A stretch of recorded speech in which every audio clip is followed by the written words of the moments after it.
Is it too late to say Happy New Year? Because we've been on a bit of a New Year break here on Press X to Continue in January. It's like the battery in the controller died or, was low on charge. You need to, stick it back into the if you're one of those people that still charge it via the actual console. We've just been charging it for a little bit.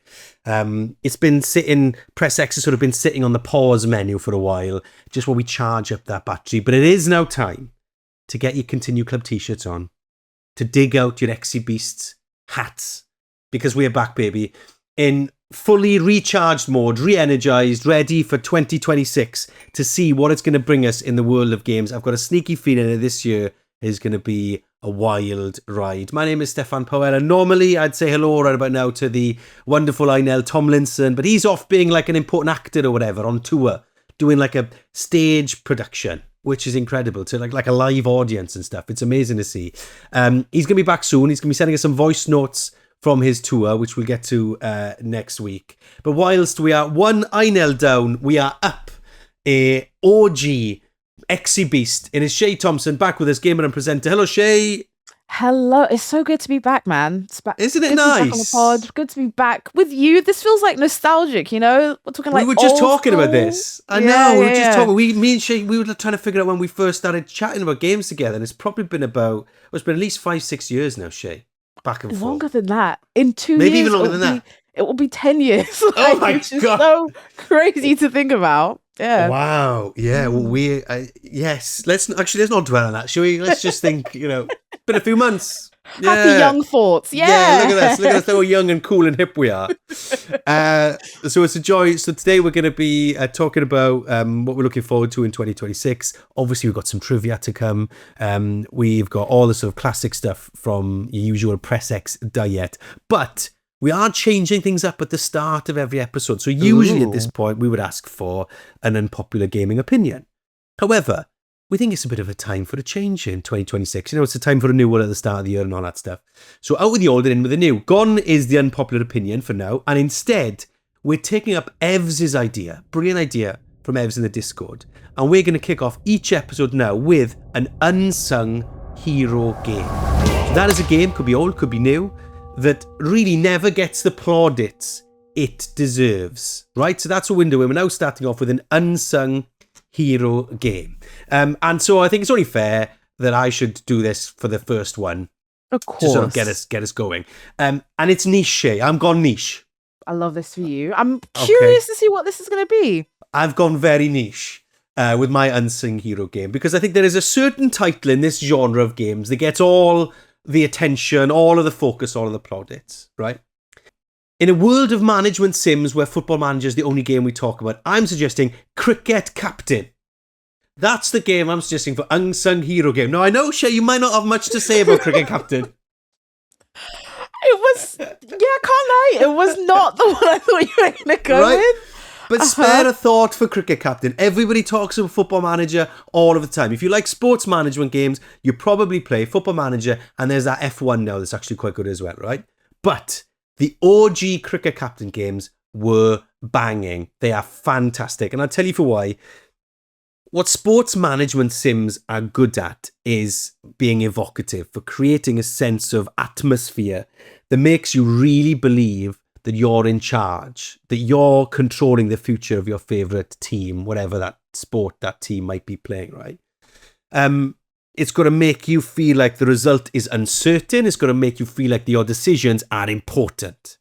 Cricket Captain does all of those things in spades, right? It really gives you the power of your decisions are instantly immediate to you, because you're choosing whether your bowler goes over the wicket or under the wicket. These are things that if you don't know a cricket, that doesn't make any sense whatsoever. You're deciding your batting order. You're deciding how you spend your finite amounts of cash. There's not a lot of cash in the county cricket game in England, for example, right? And your decisions, you have an immediate reaction. Because if I start bowling over the wicket and I get somebody out, I feel immediate validation. And it does that. It's fantastic. The way it highlights moments in the game as well is really good. Makes you feel, again, your decisions are having an instant impact on the result. But like I say, it's really evocative. It's calm, it's gentle, it's quaint, just like county cricket should be. And therefore, my unsung hero game is Cricket captain? I have to say, first of all, you really like kind of hit the nail on the head in terms of choosing like an unsung hero, because I don't think I've ever heard of that game before a day in my life.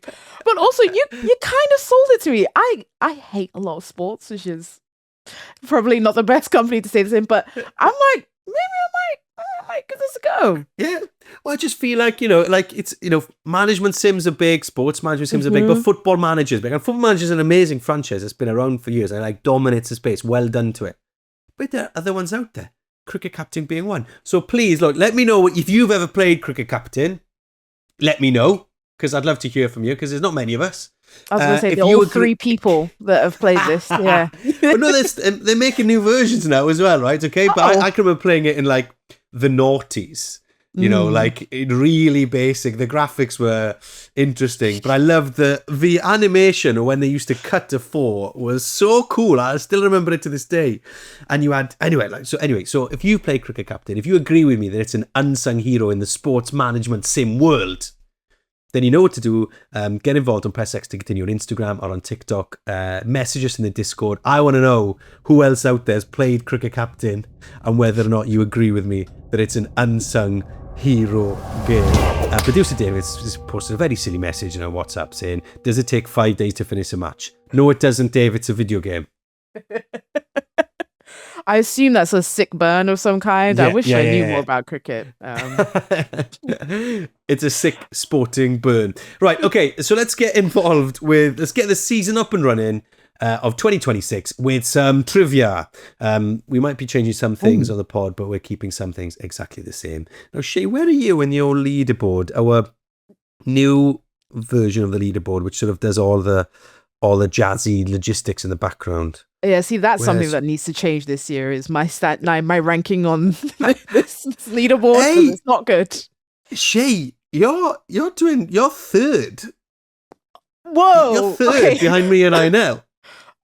Okay, so maybe we don't need to change much then. Yeah. So you've been asked 9 total questions. Oh no, hang about. Wait, yeah, no, wait. Oh no, you're not. No, you're not. Sorry, my I'm emotions. reading it. It's very complicated. This new spreadsheet. You're actually 9th, Shay. I'm sorry. You're not third at all. You're 9th. And me and Inel and first and second. Sorry. You got my hopes up so high, only to dash them. Yeah, no, I've got it all on. Keza's in first.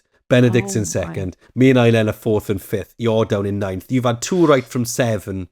And then with the maths, the algorithms worked in the background and figured you out and put you in at 9th. Anyway, so it could all change today though, Shay, with the right answer.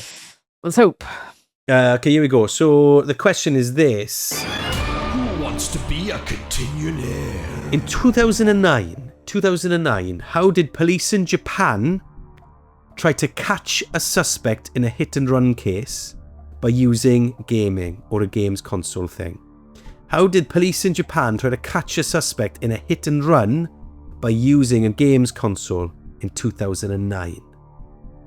Oh, okay. I'm trying to think about like Japan, games that would have come out around then. I was like, is it something related to like Yakuza or... Yeah, that's a good shout. Could be Yakuza. So it's specifically a console. They used a console in 2009 to help catch a suspect. So what consoles were big in 2009? That's PlayStation 2 era, right? So Japan, that's what? What was Nintendo in 2009? The Wii? Did they throw a nunchuck at someone? That is not a bad shout. They tie someone's legs up with a nunchuck? Oh, like probably. That would be amazing. Imagine the footage of that. Amazing. Chucking a nunchuck, hitting a crim on the head. And then it like tangles around the legs, like completely stopping them in their tracks. 2009. Was that not the PS3 era? Have I just got in my years? Oh, you know what? You could be right. Let me Google that. To Google. Oh yeah, you're right. Okay. It is PS3. I've got it. I've gone way wrong. PS3, Xbox 360, and Nintendo Wii. So it was the Wii. I just got the PlayStation wrong. So the nunchuck theory is still viable. Mm-hmm. And we will come back to the answer to this question at the end. It gives us a bit of time to like think about it. So a reminder: in 2009, how did police in Japan try to catch a suspect in a hit-and-run case by using a game's console. We'll bring you the answer. I think my suggestion is, because wasn't that the rise of sort of like online gaming as we know it? So I'm going to say they track someone's like online gaming habits or something. Oh, that's good. Use their IP address or something like that. Something like that. That's a reach, but maybe. Well, we will soon. Well, we'll find out at the end of the pod. We'll bring you the answer at the end of the pod. So yeah, stick with us for that. Okay, right. Since this is our first episode of 2026, I know lots of people have already done this. Okay, there's sort of the 2026 look ahead. We're not going to just list off the games that are coming in 2026. We're more going to talk about what our hopes for 2026 are. So the obvious place to start is, Shay, what are you most looking forward to in 2026? What's the thing that's like, oh yes, that's going to be fun? I am looking forward to, it's kind of cheating, but I'm kind of looking forward to a couple of different games. Pragmata from Capcom, because it's the first time we're getting like a new IP for them. They've released like a bunch of like really good games recently, but they've all been like sequels or like remakes of stuff. So it'd be cool to see like their first new foray in a while. And I think that kind of sets the tone for what I'm just excited to see. I'm excited to see new stuff. Like, we have had like years and years of like remakes and, you know, sequels and stuff, which is cool. Don't get me wrong. It is cool seeing stuff like upgraded for like today's graphics, but I'm just like, give us some more ideas. Like, obviously Expedition 33 proved that these things can be a banger and be received very well. The new game from, is it Housemarque? Oh yeah. Let's just go with Saros. That. Yeah, I think. Oh, so you're into Saros. So Saros is the one with Rahul Kohli playing the lead actor, right? Exactly. Lead performer. Exactly that. Is a roguelike, which is like not my favorite genre, but I swear you've been on this podcast criticizing roguelikes in the past, Shay. I know. That's like all I do basically. And I think like. Yeah, I think those are like the big ones. Like, I just want to see some new stuff. It is a sequel, but Control Resonant. That looks sick. That looks really cool. So that's what. So you've got, there's a bit of a theme here. It's sort of darker titles, grittier titles, and some new, and sort of not Control necessarily, but like, so you're looking for new IPs that are in that sort of gritty sort of space, I suppose. Yeah, something a bit darker, a bit different, you know? Yeah. I hope, that's interesting, because I do think it's going to be the year that's obviously dominated by one thing, you know, a story that has got us talking so much here that, you know, poor Kami, who helps us out on the podcast, has had to go into retirement because he was so traumatized by having to give us GTA 6 updates for so long. You know, I'm sure, you know, Kami's had a long sit down and a cup of coffee because that got too much for him. Like, I mean, are we seeing it in 2026? November's supposed to be coming out. Are we seeing it? Supposed to be, but I don't know about that. But also, I just feel like the excitement for that has been majorly dampened by all of the news surrounding that all. Yeah, I'm interested in this, right? So there's a lot. So in case you don't follow the news like super closely, there's been a lot of things happening at Rockstar that are sort of was taking the game's press attention away from the title itself and more into other issues. So you've got legal disputes with some of the staff members there that has been to court and will go to court again at some point in the next 12 months or so, maybe slightly longer. Protests outside the building in Scotland, that sort of thing.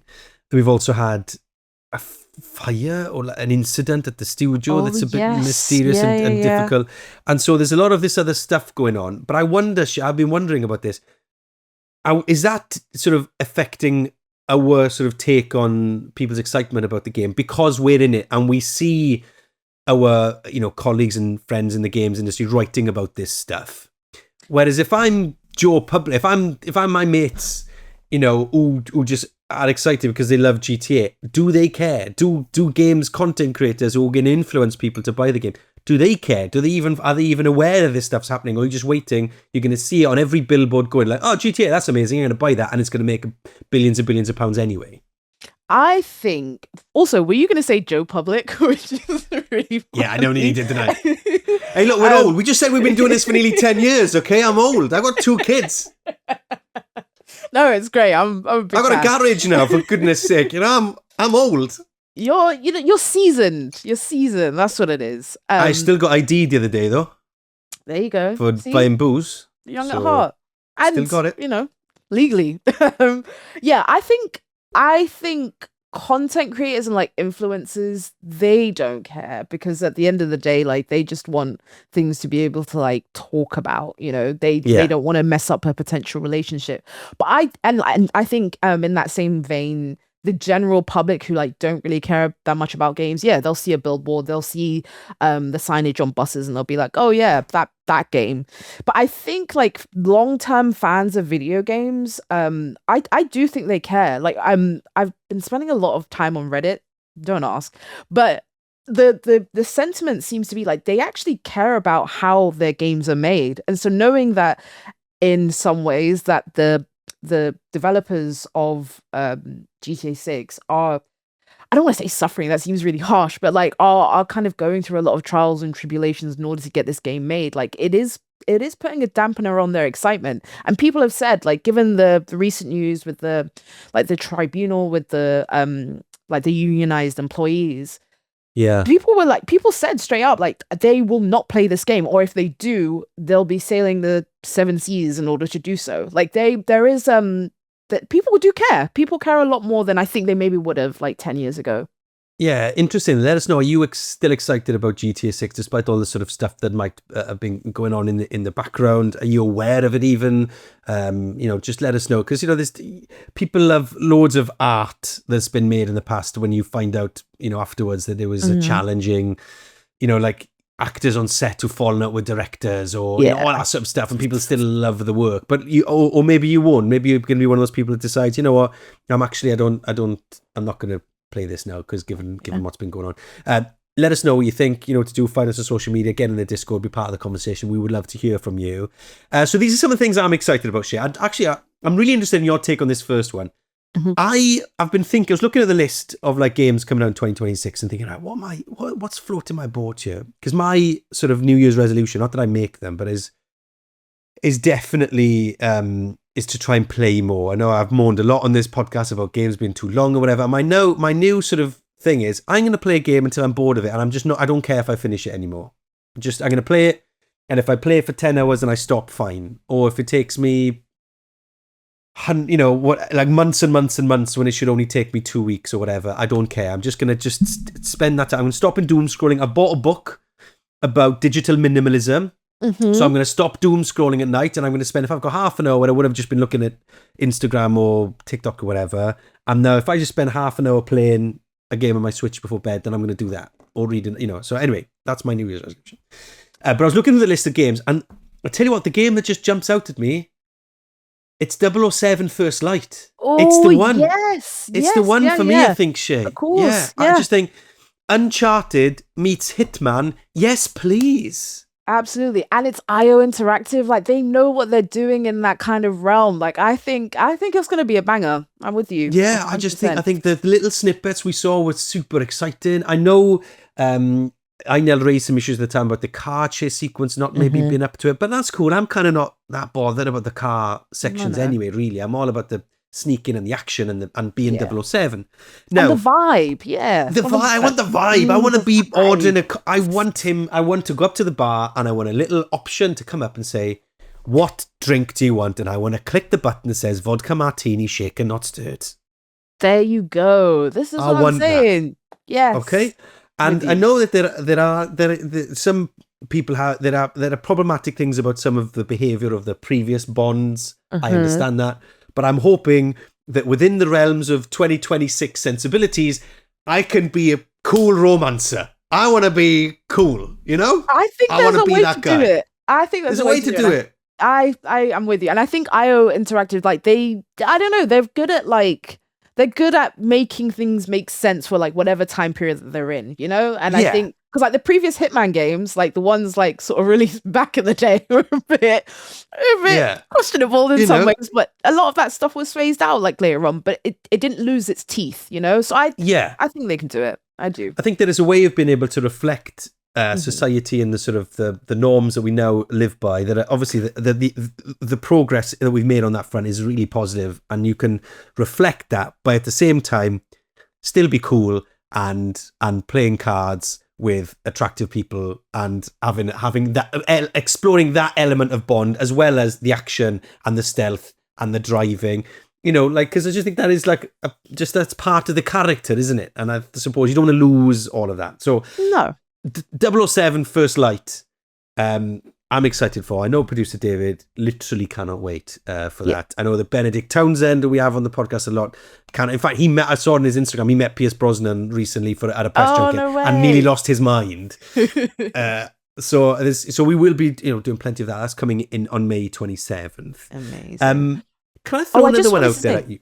I was just going to say about your resolution, because that like very much resonates with me. Like I made a plan of like making or playing 5 games like every month. Who are you, Glenn Moore? I know, but Glenn's more like 10. He's like 10 a month. I don't know how he does it. I don't know. I really don't. He's got a time machine. He's got a time machine. That's what he is. He's got a time machine, and he's using that time machine, to play more video games. And you know what? Bravo. There's loads of other things you could do with the time machine. I think Glenn's using it to go and play 100 games a year plus. And it's great. And I wish that was me, but I've come to realize with this lofty goal I had that I just 5 a month. Really 5 a month is the plan. Was the plan. I'm still stuck on game number 1. So don't really know how this is going to go, because there's only there's a week left of this month. So yeah, it's just really hard. I don't know how people are doing this unless they're spending like every moment that they're not like asleep or at work, like playing video games. Like how are people doing this? Well, are you doing all the side quests? Are you trying to be a bit of a completionist? You're not just sort of smashing the story, the mainline story? Yes and no, but I'm getting like, the side quests are appealing to me a little bit more than they perhaps would have like a year ago. So I see. Interesting. Put me in a very change of tack here from Shay. Interesting. Right. Okay. I'm going to throw another one out there that I'm looking forward to in 2026. Is Fable, which I think we're getting in 2026. I love the optimism. Yeah. Okay. Optimism for 2026. That's great. Greetings, Continue Clubbers. I rudely interrupt this podcast just for a moment. This is Steffan from the future. This is future Steffan hopping back into the past just to explain something to you. Excuse me if I'm a bit breathless, if I look a bit of a mess on the videos, because I've just come from the gym. And I don't know if you were counting, but I did over 1,000 while I was in there. But yes, so just to say that mere hours after Shay and I recorded our conversation, which I love, by the way, I think it's a really fun episode, and really insightful as well. But just literally hours after we recorded it, Microsoft's Developer Direct had some information in it, which frankly would have been quite helpful if they'd have given us a heads up beforehand, before we recorded our conversation. So look, we now know much more about Fable. We know when it's expected to come out. We know it's going to be this year. We've seen loads more gameplay and got loads more information about it. So just bear that in mind when you're about to listen to what we're about to say. We didn't know that at this time. It still makes sense, because we just, I'll break the secret a little bit. You're going to find out in a few seconds.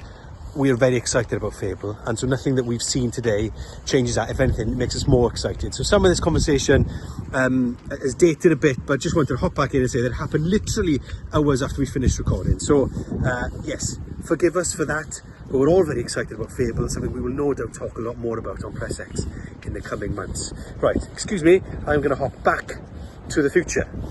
Is that this time travel just confuses me? The reason I'm excited about Fable over some of the other stuff that is in the same sort of, might be coming this year, might not, mode, is because I love the IP. I also love Playground Games. I think they're a fantastic company. It's amazing that it's a British success story. What they did with what they've done with the Forza Horizon series is incredible.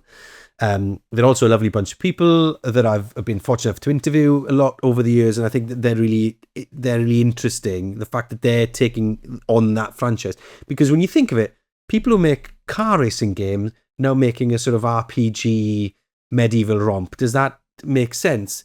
But I think it really does, because I think games have become really homogenized. There's sort of like, do you see what I mean? Like games all kind of they're all becoming the same sort of thing. And what we've lost a lot in recent years as a result of that is quote unquote Britishness in games. You get like British comedies that do well. Fleabag, for example, was amazing.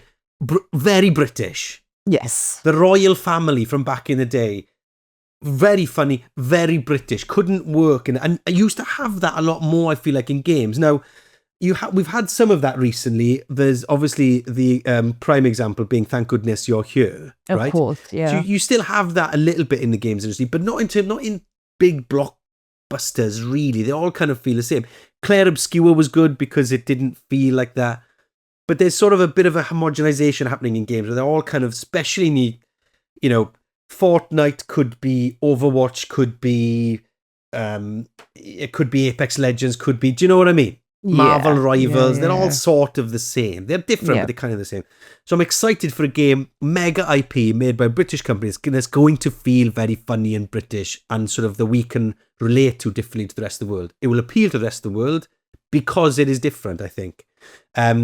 So I am excited about Fable. Maybe I've jumped the gun a little bit and saying it's 2026, but maybe I'm just manifesting. I was going to say you're manifesting. And, that's the positivity we need this year. And off the back of that, I think this is the year where we don't disagree on anything. I think this is the year where we see a guy on absolutely everything. I couldn't agree more. Yeah. Look at this. This is starting 2026 of we've been doing it for nearly 10 years and finally we've started to agree on stuff. Isn't it amazing? I will say two. So yeah, obviously there is a bit of doubt as to whether or not Fable will manage to make it to the 2026 release schedule. If it does, cool. If it doesn't, we'll wait because it's going to be good. The only other sort of slight negative is some of my hints that I did in the past. Granted, I haven't made any of these hints for a few years, but some of the hints I was dropping very heavily in the past when I was interviewing Playground Games about other stuff in my old work, about them needing some Welsh NPC voices. Hello? Those hints haven't necessarily been heard. Your phone hasn't been ringing? No. Phone's not been ringing. So that's disappointing because obviously if it was coming in 2026, you've recorded all the voices by now. And so, yeah, I mean, if they got like a Welsh actor or someone in or a different Welsh voice, I'd be very sad. So maybe they see this and they're like, you know what, we have to write a character for Steph. And they bring you in right at the last minute. And you're like the last thing that takes them over the finish line for their 2026. I'm there the day before the game goes gold. I see this for you. I see this in your future, Steph. Fellow press X, Gav Murphy and myself, we've both made this push in the past. And it's an open offer. It's still there. You need a Welsh voice. I'm work weekends now, got a new job on weekends, but Monday through Thursday. It's got the time. Yeah, I can slot you in. Just book the kids into childcare. We can figure it out. All signs are pointing towards yes. Come on, Playground. So and to be honest, I'd rather them not have a Welsh voice if it's not me or Gav. But anyway, that's beside the point. Wow. So that's gonna be very good. That's gonna be very good. Quicker than little mentions. Blood of the Dawn Walker, which is an open world medieval vampire title made by former CD Projekt Red people, ergo different Witcher. This, I'm so annoyed I forgot to mention this. Want to kick myself. Yes, this game looks so good because it doesn't have like a sort of like linear story. Like it doesn't have like a final bit. It's like you kind of complete quests. The way that it's been like set up and like pitched is so interesting. This looks so sick and I'm so excited for that. I'm like, Year of the Vampire. Yes, I'm so here for it.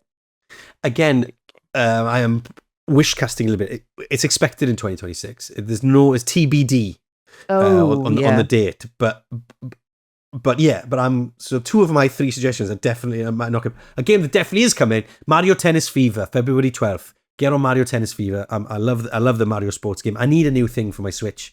I think my disappointment with the Switch 2 so far has been the lack of games, lack of software.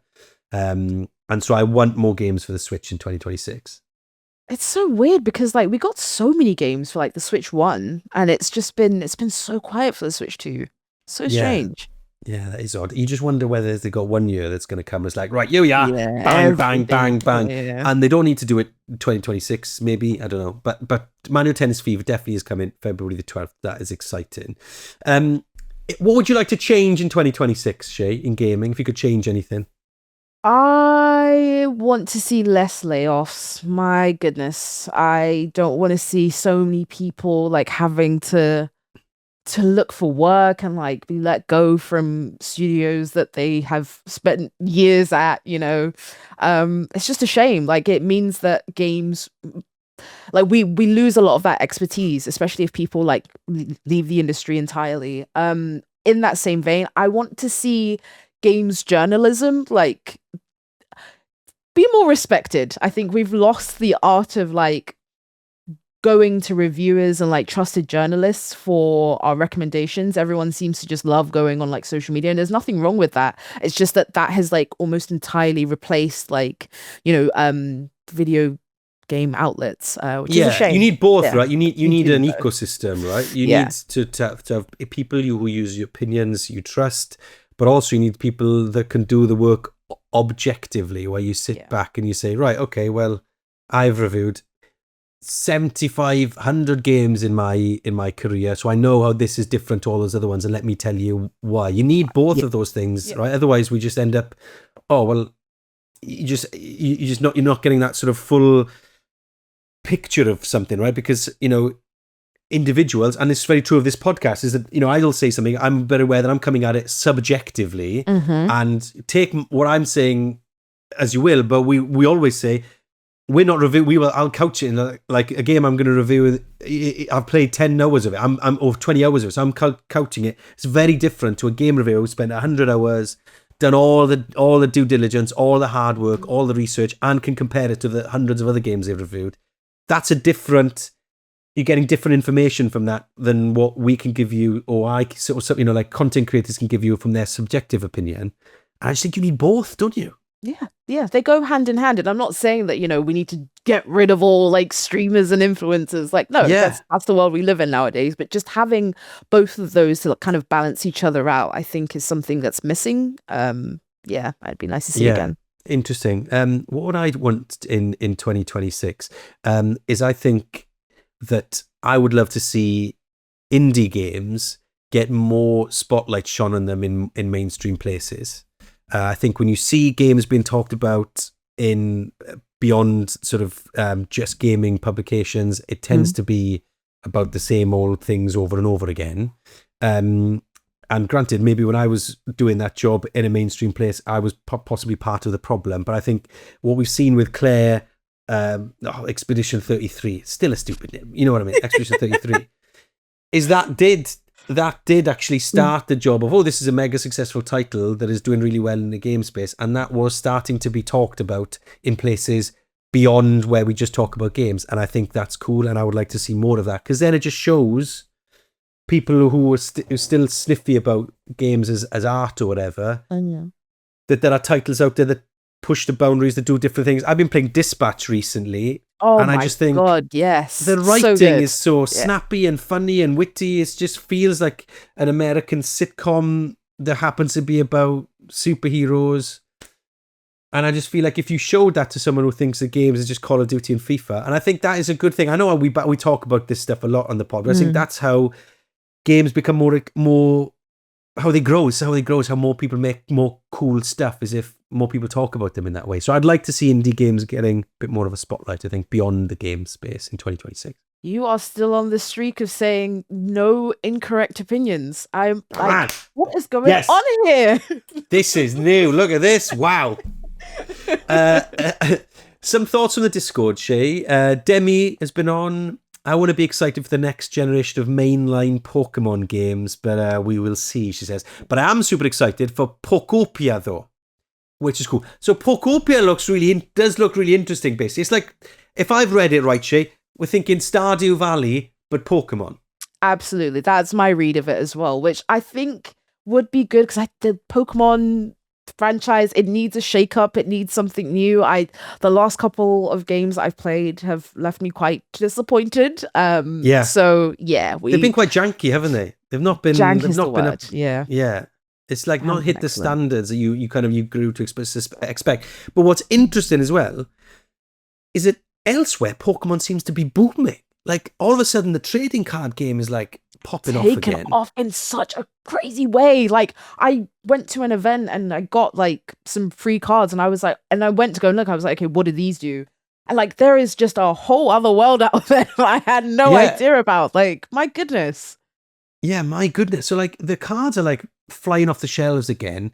Like I've been doing it, you know, because Christmas was not so long ago. I've been doing a lot of like toy shopping for the kids. And when you go into a toy shop, Pokemon, again, everywhere. But like, so it seems to be booming again off the video game space. But in the video game space, it's maybe the mainline games haven't been doing it. Clean not been doing it for Demi, but maybe a title like Pokopia, which is a bit different, gets people excited in a different way, and maybe changes the vibe around it a bit. I don't know. I hope so. I mean, yeah, I guess it kind of makes sense that it's doing well in all the other non-gaming areas. I'm pretty sure Pokemon is like the best-selling like franchise ever, like of all time. Like it's huge. I mean, it has to be given that the Lego that's coming out for it is like $650. I was like, you need a mortgage to buy these now. Like it's a lot. I saw someone saying like, you know, someone who shouldn't be doing this, but they were like people were saying they're going to be scalped to within high heaven because if they're worth $600 or whatever they're going now, they will be worth thousands in a box in a few years' time. I was like, well, obviously we're not encouraging that behavior here, but like, it's crazy, you know, what people are already projecting that to be I worth. know. Yeah, we look at the best-selling franchises of all time, like Shay was saying, Pokemon does come in at top, and then Mickey Mouse comes in second. So that just gives you a sense of the scale of and the Pokemon. Scope. Wild. It's number one ahead of Mickey Mouse and Winnie the Pooh. I mean, come on, Pokemon, crazy. Wow. So Dem, yeah, Pokopia. Actually, I'm kind of interested because I've been watching a TV show with my kids called Pokemon Concierge on Netflix. I was going to say, yes, it's so good. Isn't it? It's really sweet. Yeah. We watch it before bed because it's quite calm, and it's like, you know, these little sort of like it's CG, but in sort of done as if they've been like not clay modeled, but like woolen stitched together. Yeah, it looks a bit like Unravel. Remember that game Unravel? Yes, yeah, it looks like that, but Pokemon. And it's lovely. So and Joseph now has a Charmander, a Bulbasaur and a Squirtle soft toy for his bedroom. So I'm, you know, Pokemon is going to be in my future, I think. So Pokopia could be one, Demi. Sean's been on. He says, I'm looking forward to Reanimal, Over the Hill and Grave seasons. But I'm also I'm not super excited for the big releases this year. So that's interesting from Sean. I'm taking that sort of indie thread that we were on, and he's going down that line, which is interesting. And Fiona's been on, also saying, I hope the new Fable is good. Me and you both, Fiona. I think it's going to be amazing. I think the big question, like Shay raises, is it 2026? But it's So me and you, Fiona, on the same page, for sure. So just before we head on to get an answer to that trivia question, something that's been coming up a lot in our Discord, Shay, I think I know your answer to this question, is, do you feel bad being evil in video games, right? Because we know that some games allow you to be good, to be bad, gives you that choice to go one way or the other. Gaming is supposed to be a form of escapism. So we want to know, do you feel a pang of guilt when you make choices that would be quote unquote bad or evil? Do you find it difficult to do? Shay Thompson. I know, unfortunately, I really do. And I think it's probably like the lamest thing about me is like, I'm such a goody two shoes. Like it's so lame. Like when I last played through the Mass Effect trilogy, like I said, okay, I'm going to do a Renegade run this time. So, and like to really set it up, you have to play Renegade like from the beginning. You kind of can't switch like halfway through. And like from the beginning, like you are just tearing through people, shooting them down when they don't do what you want. And then by the end, in the third game, you end up like committing genocide essentially. And I was just like, oh my God. And like when I look online to see like how people like reacted to this, like back in the day, they were like, yeah, it was cool. I was like, oh God, I felt like How I do you needed sleep at night? How do you sleep at night? That's what I'm saying. I needed a cold shower. I was like, do I start going to church again? Like, this is traumatic. Like, it was, yeah. So I do feel really bad making bad choices in video games. It's not in me. I can't do it. Shay, we are on a hot streak of 100% agreeing with each other this week because I am the same. I can't do it. I was talking earlier about the fact that I've been playing Dispatch. When you play Dispatch, just a game where you basically, it's a superhero sort of experience where you're sending superheroes to solve crimes and there's like a story thread. It's a bit like those Walking Dead games, point and click choice making thing. It's really fun. We reviewed it on the podcast. It's brilliant. I'm really enjoying it. Your very first choice in the game, or you got two choice. Yeah, your very first choice is, do you love your dad or not? Right? I think it was choice one. Choice two was, do you drop this clearly bad guy off a ledge to give you an answer? Impending doom. And yes, I do love my dad. No, I'm not going to throw the guy off the ledge. I was like, oh my God's sake, I'm so boring. So lame. That's the nice thing to do. I can't be. I don't know this guy. I mean, I know we're having a fight at the moment, but am I killing him straight away? And the worst thing about that choice about like dangling him off the edge and not letting him go is that I think he ends up like running away or something like that. So he ends up being a right pain in your ass. Yeah, like he's so annoying. So it's like, that would have been the right thing to do, but I couldn't. I really couldn't. I couldn't do it. Red Dead Redemption 2, I couldn't be shooting people who didn't deserve it. No, I hated it. I hated being in the red. I always had to try and be in the white. So loads of people have been asking that in the Discord. Let us know. Are you able to do the bad thing in games? Are you able to have a renegade run in Mass Effect and do some pretty terrible things, questionable things by game 3? Maybe this is the reason why I want to be James Bond, because he's usually the hero. Yeah. But then James Bond does some pretty dodgy things sometimes to get to the, sometimes for the greater good, quote unquote. It's not as outright as like being responsible for an entire race of people dying, which full context in case you ended up listening to this half of the pod in a game called Mass Effect. Please. In a video game. Fine. Get involved in the conversation Discord. Do you like doing bad things in games, or you, like us, just a goody two shoes? Right, okay. This week's big question from today's show, which is where our producers who have been scheming behind our backs come up with a question for us based on what we've been chatting about. And this week, the question is this, Shay. You've been digging around the new garage to find your ID after being asked to prove your age when you're buying alcohol, okay? You've stumbled across Glenmore's Time Machine. Which period in gaming history are you going back to so you can enjoy it all over again? That is a fantastic question, producers. That is great work. Ooh, I think I'm going to the 90s. I'm going to like the heyday of like the fighting game era, like your Street Fighter 2s, your Capcom versus SNK, your King of Fighters, Sam Show. Like, I think I'm going to that time. Like, the sprite-based 2D fighter was just magic. It really was. Oh yeah, I mean, yeah, I remember when I was on one of my first holidays abroad, and the hotel we were staying at had a Street Fighter 2 turbo machine. And my parents were like, we've come all this way to a sunny place. We live in southwest Wales where it rains a lot. We're in a sunny place with an amazing swimming pool and the beach. And you just want to be inside playing DJ, trying to beat all the other kids in Street Fighter. Yes, everybody. I do. Yeah.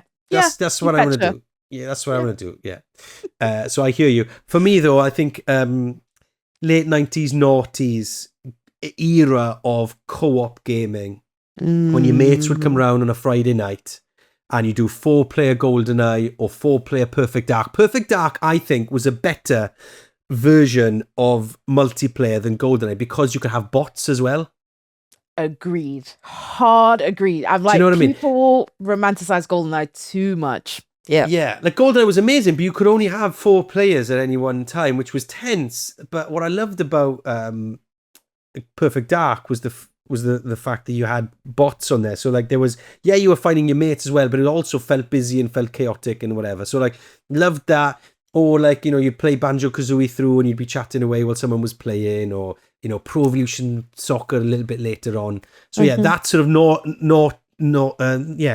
early 2000s sort of era, late 90s, early 2000s era of gaming, because I loved going on people's houses, getting a takeaway pizza in, playing games together on the couch. Loved that. So great questions. That's where we would go.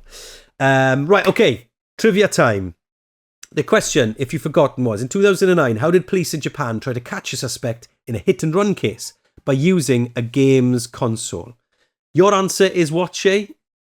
They used their online gaming habits to find them out. Maybe? Yeah, online gaming habits. I mean, I don't. This isn't likely to be the answer. But I'm saying that they used a Wii Nunchuk somehow in the arrest. It's the best I've got. I think it's a great answer. Okay, the answer is neither of us are right. Boo. Devastating. This can't be right. They created a wanted poster by using the Nintendo Wii to create a me that looked like the suspect. What? A report in the Daily Telegraph from the time says, a me created by the police in Japan, apparently a young man with long brown hair and sunglasses, was included on the poster at the scene of the collision. My goodness. That is absurd. Reports of the time are sketchy. Yeah, that is absurd. The reports of the time are a bit sketchy, which leads us to Press X to think that it didn't help track the suspect down. That is madness. Because if you've ever seen a me, they don't look anything like a human being. That's absurd. That's fantastic. He's got long hair and he's wearing sunglasses. Oh, he looks like he's a video game character. Yeah, that's him. Yeah. Crazy. That's so well, it hasn't helped us. Shay, you stay 9th, I stay 4th. It hasn't helped us with the algorithm, but also hasn't made things worse. So, could be worse. Well, Shay, look, it's been lovely to get things back up and running in 2026 here on Press X with you. Thank you very much for being with us. Myself and Shay will be back with you very soon with a little diary on the road from our friend Einel Tomlinson. And just let you know also to come, talking about Perfect Dark there, we've got an episode very soon with the fantastic video game actor Alex Wilton Regan. So stick with us over the next few weeks for more brilliant stuff here on Press X. We will see you next Tuesday. Get involved in the Discord, find us on social media, and we'll see you very soon. Bye-bye. Bye.